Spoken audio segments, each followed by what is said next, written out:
Dobrý večer. Mé jméno je Jarda Haš, pracuji ve společnosti Jan Becher Pernod Ricard skoro 15 let. Takhle malej jsem byl, když jsem to nastupoval. A jsem si připravil pro vás pár slajdů, který začínají být lehce bezpředmětný po dvou předchozích prezentacích, protože vlastně ve výsledku oba dva speakeři přede mnou tam vystavili pro mě takových oslých můstků, že bych to mohl vodit jenom na mikrofon z těch příhod, které už tady nějakým způsobem zazněly. Ale ještě než se do toho pustím, tak drobná zkazka k prohibici, ke který já jsem vlastně se tady v té prezentaci nevracím. Bylo to úplně super období, věc, která si myslíte, že se vám nikdy nemůže stát, tak se stane, takže jako ve výsledku jsem zocelený a jako přežiju už úplně všechno, jsem skoro horší než Šváb. A je to tak, že já mám s prohibicí spojený dvě svoje dovolený, obě dvě ty dovolený mi ta prohibice zkazila. První byla, když jsem odjížděl na vytoužený víkend se svou manželkou a po x dnech v práci jsme odjížděli a v ten moment, co jsme jeli do hotelu, tak jsem dostal SMS-ku, je to špatný, nebo takhle nějak to byla ta SMS-ka, a museli jsme hned vypínat weby. A druhá byla, když se řekli jako fajn, a teď tam potřebujeme ty certifikáty, tak jsme tam zase koládovali rychle ty certifikáty, to byla ta druhá dovolená, to bylo úplně super. S blogerama, kdyby se měl navázat na druhou prezentaci Veroniky, tak naše zkušenost je hodně podobná. Jenom bych rád předestřel, že to, co se nám nejvíc jako osvědčilo, když jsme dělali pro Jamesona v Karlových Varech stan, tak se nám osvědčila taková ta metoda, přijeď, dostaneš bůra, toho bůra tam budeš moc propít, udělej o nás nějaký prostě hezký PR, ale je to čistě na tobě. To zafungovalo úplně skvěle, ve výsledku 4 lidi nám udělali pokrytí nějakých 60 000 lidí, jenom tím, že o tom napsali, jsme si teda pečlivě vybírali toho, kdo by nám to nějakým způsobem mohl zasáhnout. Než se do toho pustíme úplně, to hrozně fudím, pardon. Kdybyste náhodou někdo měl něco v průběhu prezentace, klidně mi to šoupněte na Twitter. Já se tomu potom budu kusit nějakým způsobem věnovat a nějak sofistikovaně odpovědět. Teď bych byl rád, abyste se tak jako zlehka zasnili, zavřeli oči a představili si jakou krásnou pláž. Je to nějakým způsobem demonstrovaný tímhletím slajdem, který vlastně má demonstrovat, že v České republice máme trošku jako alkoholový ráj. Samozřejmě to plyne z toho, že z tohoto biznisu plyne do státní kasy plno daní. My tady máme dovolený skoro všechno. Tady vlastně de facto jediná hranice je 18+. A my se to teď samozřejmě snažíme využít, co to jde. Ale bojíme se toho. Bojíme se dark marketu, protože v rámci grupy, která je celosvětově číslo 2, víme z dalších zemí, že je to většinou obrovský problém. Konkrétně třeba chudáci Poláci nemůžou dělat nic jiného, než prostě mailing a CRM. Ty jsou úplně vypnutý. Chápu, tam má plno lidí problém s alkoholem, tak to nějakým způsobem musí řešit. Ale to je to, čeho my se bojíme a snažíme si užít vlastně de facto tu stádium do té doby, než sem přijde něco podobného, protože jednoho dne někdo na tom postaví svoji politickou kariéru a někdo nám to tady zavře. To, co je pro nás alfou omegou vlastně de facto té komunikace, tak aby jsme si my sami dopředu nezavřeli tyhle ty dveře, je hlídat si vlastně de facto to, jakým způsobem komunikujeme, proto jsme nějaký signatáři různých takových těch pamfletů z odpovědného pití a tak. A pro nás absolutní mantrou je nějaký náš etický kodex, který původně jsem ho teda jako screenshotoval, chtěl jsem vám ho tady ukázat, ono to má 150 stránek, ten PDF-kový dokument, je to hrůzostrašná věc, ale je to věc, kterou musíme dodržovat, protože přesně potom se objeví někdo, kdo proti nám půjde a nějakým způsobem se to pokusí proti nám zneužít. A samozřejmě my chceme prodávat. Teď jsem si vzpomněl na jeden z těch oslých můstků.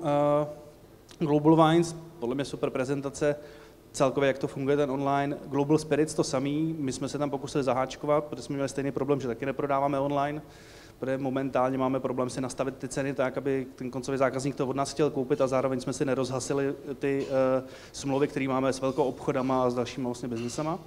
Tak to zkoušíme přes Global Spirits. Upřímně řečeno, nevím, jak nám to tam jede, myslím si, že moc ne, protože tam to dá trošku práci, to tam najít ty naše produkty, ale to je jako naše bota, ne vaše. Age Control, jasná věc. Hrozně se mi líbí Age Control právě na Global Wines, jako 18 ano, ne. Kdysi si pamatuju, to je 10 let nazpátek jsme to měli taky a bylo to perfektní, protože ten člověk přijde, klikne a jde a je to super. Od té doby, co vlastně jsme signatářem různých těch regulačních skupin, tam máme takový ty zmyslosti, že musíte opravdu vypsat den, měsíc, rok, všechny ty věci. Na jednom ze slajdů dál se k tomu dostanu zpátky, protože pro nás je to poměrně brutální killer návštěvy toho webu v momentě, kdy jedeme kampaně. Když jedeme kampaně a lovíme nový lidi, tak nám hrozně moc umírají na tomhletom. Tak vymýšlíme různý fígle, jak to obejít. Žádný jsme zatím ještě pořádně nenašli, nebo teda našli, ale já ho tady říkat nebudu, že jo. No, to je to. Zaznělo tady slovo korporace, žiju v tom už nějaký pátek. Říkal jsem si, že vám takoby ukážu, jakým způsobem to u nás funguje, když se něco vymyslí. Tohleto tlustý, bílý, to jsem já. Tamhle to jsou, dejme tomu, kluci v Irsku nahoře a tamhle to je 4členná komise v centrále Pernod Ricard, která nedělá nic jiného, než schvaluje celosvětové kampaně. Jsou 4 lidi, kteří za rok schválí přes 700 kampaní, vizuálů a různých věcí. A oni spolu, tak jak já to vidím, jo, to je prostě Paříž, že jo, krása, oni jdou na ten croissant, na to kafe, tam sedí a na těch tabletech to projíždějí a mačkají ty červený křížky a potom ty brandáci a digitálové po celém světě jsou prostě běsný a snaží se to opravit tak, aby to mělo nějakým způsobem smysl. Takže já, když si něco vymyslím, tak napíšu vlastníkovi značky, hele, tyjo, máme tady něco super, potřebovali bychom to udělat. On samozřejmě napíše, ježiš, to je úplně perfektní, tak to jděte do toho, to je perfektní, my vám na to nedáme ani kačku, ale vy to zvládnete, protože tam dobře prodáváte. V ten moment odchází samozřejmě e-mail rovnou i tamhle ke klukům do Paříže. Ty tam už začínají šustit těma kapučínama a začínají řešit, jako, jakým způsobem, jestli to je správně nebo ne. V ten moment já píšu, protože si myslím, že jsem dřív než ten vlastník značky, snažím se to předjít, nemám nikdy šanci, vždycky jsou rychlejší než já. Ty píšou zpátky, ty píšou zase mě a stává se z toho přesně půlroční dohadování o tom, jako, jakým způsobem ta kampaň jede nebo ne. Já jsem si pro vás připravil takový krátký video. Jsou tam 3 varianty v tom videu.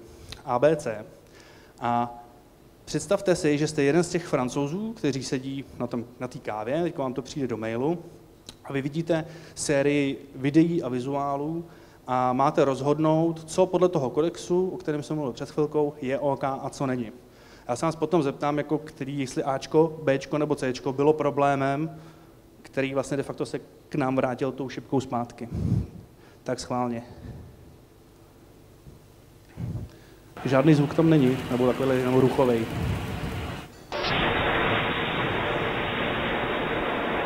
Mimochodem, tohle je super zážitek. Tak to bylo Ačko, teďka dáme Bčko.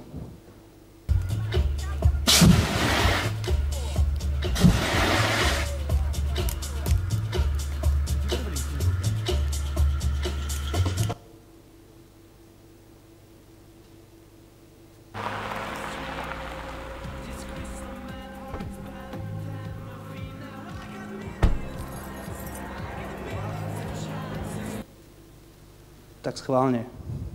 Kdo je pro Ačko? Který byl problematický, který k nám přišel zpátky, hláška jako, hele, tohle ne. 3 Ačka, 4, dobrý. To je jak na aukci. Prosím? Ne, o to nejde, jde o to jakoby výsledku, dobře, to je jakoby nějaký náběr, který potom byl brandovaný, byla z toho udělaná kampaň. Tam jde o to téma, jako upalování, to je blbý. Prohánění člověka plamenem a mrazem za použití nehořlavého hasičského profesionálního obleku. Dobře, to bylo Ačko. Bčko, to byl ten vybuchující hořící billboard. A Cčko, to je super. Tady je Francouzů, to je perfektní. Jo, přesně tak to bylo. Tam byl zásadní problém ten příjezd s tím autem. I když tam je scénka toho, že prostě frérka jde, vezme klíčky, hodí je do auta, už nikdy nepojedu autem, teďko jdu pařit, tak ve výsledku tohle to neprošlo a vystřihlo se to. To, že prostě minulý týden byl na náplavce billboard, který jste mohli zapalovat pomocí Twitteru, nebo že vlastně v výsledku teďko budou další videa, kde uvidíte, jak nějakým způsobem nějaký český celebrity budeme pálit prostě pomocí plamenometu, to problém není. Auto byl problém. A já jsem si připravil, byl jsem tak jako dotázán na to, abych připravil nějaký case study, jakože success a non-success. Nepřipravoval jsem case study, připravil jsem jenom dvě takové zamyšlení. Co to vlastně jakoby, jak kdo vnímá jako úspěch. Jo? Tohle to je post na Facebooku, který se objevil, vidíte, pejsek, flaška, tak. Zajímavý je, že to postala Lady Gaga. Zajímavý je taky to, že má podepsanou smlouvu s naší absolutkou a postala náš Jameson. Nevím, jak to teď kluci jakoby řeší, Dublin, Stockholm, jak se to teď vyříkávají. Upřímně řečeno, fíčko za Lady Gaga bude asi zajímavý. Pejsáček, jasná věc. Pejskové kočičky, engagement roste, to je jasná záležitost. Jameson. Původně jsem tam měl napsáno sexy brand, ale pak jsem si říkal, že nevím, kdo jak to máte, pro mě to třeba sexy brand je. A teďko nevím, jestli to vidíte, jo, ale za nějaký 2 dny to natočilo skoro 500 000 lajků a 6 000 komentářů. A tohle to se nám začalo ukazovat na naší interní sociální síti, kde je 18 000 zaměstnanců Pernod Ricard jako super case, to je jako ono, takhle se to dělá, tohle je ten content. Na můj dotaz, jestli ten pes náhodou třeba není opilej, nebo jestli jako je to opravdu ta cesta, kudy jako komunikovat tu značku, jako jestli opravdu si myslíme, že největší konzumaci nám drivujou lidi, co vlastně mopse, nebo jo, tak ve výsledku na to jsem nedostal žádnou kladnou reakci, ani zamítavou, ne, 3 lajky, kecal bych 3 lajky tam byly, ale ve výsledku daleko víc lajků získalo to, že jsem vůbec jenom šeroval pejsáčka. Za mě osobně je to špatně, takhle bych to prostě nechtěl dělat, takhle ne. A pak je tady success, otázka successu. Nečekejte žádný videa, žádný ty. Pro mě je tam důležitý tenhle ten Pacman, on to teda není, 80/20. To je jediné, co tím chci deklarovat, je to, že během poslední kampaně na Jamesona, kdy jsme vlastně jeli online televizní spoty, kdy nám to natočilo přes 800 000 dokoukání spotu, dokonce krásný čísla, na jiné konferenci jsem o tom povídal docela dlouho, tady proto ten prostor není, tak těch 80% nám vlastně de facto 80% interakcí nám vytvořili lidi, kteří máme dlouhodobě v databázi. To znamená přesně jakoby CRMko, mailingy a pracovat s těma lidma dlouhodobě. A to bylo méně než 10% těch lidí, kteří jsme zasáhli. Těch 20% interakcí, to byly ty 3 miliony lidí, kteří jsme zasáhli tou kampaní. Pro nás je takový key learning a myslím si, že asi pro všechny, že důležité je dlouhodobě pracovat s těma danýma lidma a dlouhodobě s nima komunikovat, žádat vlastně de facto tu interakci, ptát se a reagovat na to. To jsem chtěl jakoby říct je, že miluju naše agentury z jednoduchého důvodu. Zaprvé je to dlouhodobý vztah. Já jsem jako hodně vztahovej, jsem s manželkou nějakých 16 let. A tak jsme to nějakým způsobem chtěli jako deklarovat to, že zrovna v alkoholovém biznesu je velmi důležitý to, že ta druhá strana, která pro vás dělá, pro mě jako pro klienta dělá, musí chápat ten segment, musí chápat ten brand. Já třeba jsem úplně běsnej z toho, když mě furt v práci nutí někdo něco tendrovat. Konkrétně, když se jedná právě třeba, dejme tomu, o správu sociálních sítí.